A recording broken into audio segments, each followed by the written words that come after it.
एक आदमी जंगल में रास्ता भटक गया। बहुत प्रयास किया कि कोई रास्ता मिले, पर रास्ता मिला नहीं।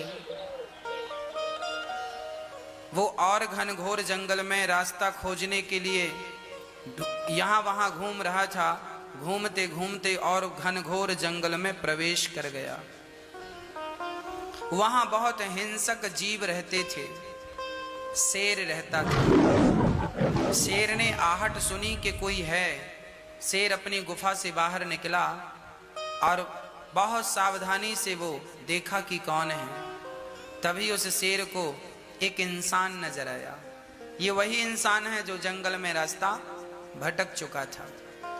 अब शेर बहुत चुपके चुपके से धीरे धीरे से इस मनुष्य की ओर बढ़ने लगा। अब ये था तो इंसान, बुद्धिमान था। इसने भी एक आहट सुनी। पलट कर देखा तो शेर की गंध आ रही थी। समझ गया कि मेरे आसपास शेर है और वो मुझे मार डालेगा।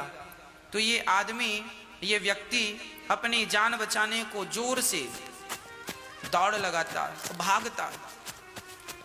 जैसे ये भागा, शेर को लगा कि ये समझ गया है, तो शेर भी दौड़ने लगा उसके पीछे। अब वो व्यक्ति आगे आगे भागे, शेर उसके पीछे पीछे। शेर बहुत करीब पहुंच गया। तभी ये व्यक्ति आगे भागता भागता जब जंगल से आगे गया तो आगे जाकर देखता है सारे रास्ते खत्म, एक गहरी खाई। यदि उस खाई में कूदता है तो मर जाएगा, पर यदि खड़ा रहता है तो शेर मार डालेगा। तभी वहां वट वृक्ष की जटाएं, तो इसे लगा कि इस जटाओं को पकड़ लूंगा तो शेर से तो छुटकारा मिल जाएगा।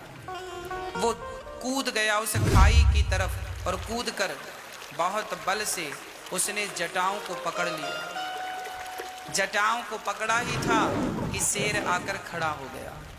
शेर खड़ा है सामने, पर शेर अब पहुंच नहीं सकता था वहां। यदि वो बाहर निकलता तो शेर खा जाता, हाथ छोड़ता तो खाई में गिर जाता। तभी उसने देखा कि जिस जटाओं को उसने पकड़ रखा था उसी के तरफ एक काला सा नाग आ रहा था।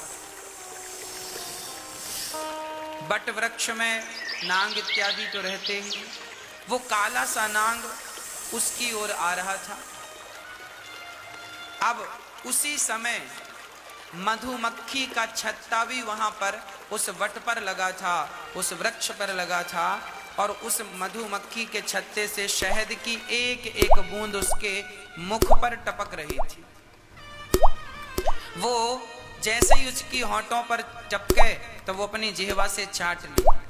बार बार वो स्वाद में इतना मस्त, इतनी स्वादिष्ट शहद थी कि वो उस स्वाद में ऐसा गुम हो गया कि वो भूल गया कि मेरे तीनों तरफ से मौत खड़ी है। हाथ छोड़े तो मर जाए, बाहर निकले तो शेर खा जाए, और पकड़ा रहे तो सांप डस ले।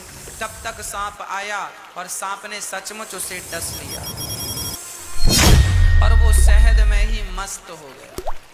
बस मेरी माँ भक्तों, जैसे वो व्यक्ति की तीनों तरफ से मौत खड़ी है